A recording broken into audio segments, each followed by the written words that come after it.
Hello, my dear subscribers and lovely viewers. പ്രത്യേകിച്ച് ഒരു കാരണവുമില്ലാതെ ഡിപ്രഷൻ വരുന്നവരാണോ നിങ്ങൾ എങ്കിൽ ഈ വീഡിയോ തീർച്ചയായും മുഴുവനും കാണുക. ഒരുപക്ഷെ നിങ്ങൾ കഴിക്കുന്ന ഭക്ഷണമായിരിക്കാം നിങ്ങളുടെ ഡിപ്രഷന് കാരണം. അച്ചാറും ജാമും ബോട്ടിൽ ജ്യൂസും ഒക്കെ ഇഷ്ടമല്ലാത്ത ആരെങ്കിലും ഉണ്ടോ? ആരും തന്നെ ഇല്ല. ഡെയിലി നമ്മൾ ഇതിൽ എന്തെങ്കിലും ഒന്ന് കഴിക്കാറുണ്ട് ഇല്ലേ? വെറ്റായിട്ടുള്ള ഫുഡ് പ്രോഡക്ട്സിൽ ചേർക്കുന്ന ഒരു ക്ലാസ് 2 പ്രിസർവേറ്റീവ് ആണ് സോഡിയം ബെൻസോയേറ്റ് അഥവാ E211. സോഡിയം ബെൻസോയേറ്റ് അംഗീകരിക്കപ്പെടുന്ന ഒരു പ്രിസർവേറ്റീവ് ആണെങ്കിലും അതിന് ഒരുപാട് ദൂഷ്യവശങ്ങളുണ്ട്. Anxiety, depression, mood swings, digestive issues, diarrhoea, nausea, vomiting, cramps, breathing issues, fatigue, അമിതമായിട്ടുള്ള വിശപ്പ്, അമിതമായിട്ടുള്ള ദാഹം, ലിസ്റ്റ് ഗോസ് ഓൺ. ഈ സോഡിയം ബെൻസോയേറ്റ് നമ്മുടെ ശരീരത്തിൽ പെർസിസ്റ്റ് ചെയ്യുന്ന ഒരു കെമിക്കലല്ല. 24 ഹവേഴ്സിനുള്ളിൽ അത് ബോഡിയിൽ നിന്നും എക്സ്ക്രീറ്റ് ചെയ്ത് പോകും. പക്ഷേ എന്നിരുന്നാലും ഒന്ന് ഓർത്ത് നോക്കൂ, എല്ലാ ദിവസവും അല്പമെങ്കിലും നമ്മൾ ഈ സംഭവം ഉള്ളിൽ കഴിക്കാറുണ്ട്. എന്ന് വെച്ചാൽ പ്രൊലോങ്ഡ് ആയിട്ട് ഈ ഒരു കെമിക്കലിൻ്റെ പ്രസൻസ് നമ്മുടെ ബോഡിയിലുണ്ട്. എന്നുവെച്ചാൽ എന്താ, സ്ഥിരമായിട്ട് ഈ പറയുന്ന സിംറ്റംസ് ഒക്കെ നമ്മൾ ഫേസ് ചെയ്യുന്നുണ്ടെന്ന് അർത്ഥം. നിങ്ങളൊന്ന് ചിന്തിച്ച് നോക്കൂ, ഈ പറഞ്ഞതിൽ പലതും നിങ്ങൾ ഡേ ടു ഡേ ലൈഫിൽ എക്സ്പീരിയൻസ് ചെയ്യുന്നതാണ്.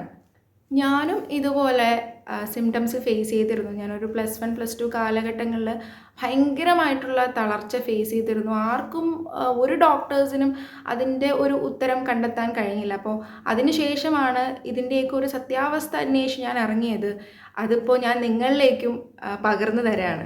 നിങ്ങളൊന്ന് ആലോചിച്ച് നോക്കൂ, നമുക്ക് സ്ഥിരമായിട്ട് ആങ്സൈറ്റി, ഡിപ്രഷൻ, മൂഡ് സ്വിങ്സ് ഒക്കെ ഉണ്ടെങ്കിൽ അത് നമ്മുടെ പേഴ്സണൽ ലൈഫിനെ അല്ലെങ്കിൽ വർക്ക് ലൈഫിനെ എത്രത്തോളം ബാധിക്കുമെന്ന്. അതെ, സമാധാനപരമായിട്ടുള്ള സന്തോഷപരമായിട്ടുള്ള ഒരു ജീവിതത്തിന് ഹെൽത്തി ആയിട്ടുള്ള emotional condition and physical condition നമുക്ക് വളരെ അത്യാവശ്യമാണ്. അപ്പോൾ ഇനി ഇത്തരം പ്രോഡക്റ്റ്സ് കടയിൽ നിന്ന് വാങ്ങിക്കുമ്പോൾ അതിൻ്റെ ഇൻഗ്രീഡിയൻസ് കൂടി ചെക്ക് ചെയ്യാൻ മറക്കരുത്. അല്ലെങ്കിലും ഈ പറയുന്ന അച്ചാറും ജാമും ഒക്കെ വീട്ടിൽ തന്നെ നമുക്ക് ഉണ്ടാക്കിയെടുക്കാവുന്നതേ ഉള്ളൂ. അപ്പോൾ നമ്മുടെ സോഡിയം ബെൻസോയേറ്റ് സ്ലൈറ്റ്ലി അൺസ്റ്റേബിൾ ആയിട്ടുള്ളൊരു കോമ്പൗണ്ടാണ്. അപ്പോൾ ഇത് ഭക്ഷണ പദാർത്ഥത്തിൽ ചേർക്കുന്നതിന് മുൻപ് പ്രോപ്പറായിട്ടുള്ള ഒരു കണ്ടീഷനിൽ തന്നെ ഇത് സൂക്ഷിച്ചു വയ്ക്കണം. അല്ലെങ്കിൽ ഇത് ഡിസിൻറ്റഗ്രേറ്റ് ചെയ്തിട്ട് ബെൻസീൻ റിങ് ആകാനുള്ള സാധ്യത കൂടുതലാണ്. നമുക്കറിയാം ബെൻസീൻ റിങ് ഒരു ക്യാൻസർ കാസിങ് എലമെൻറ്റ് കൂടിയാണ്.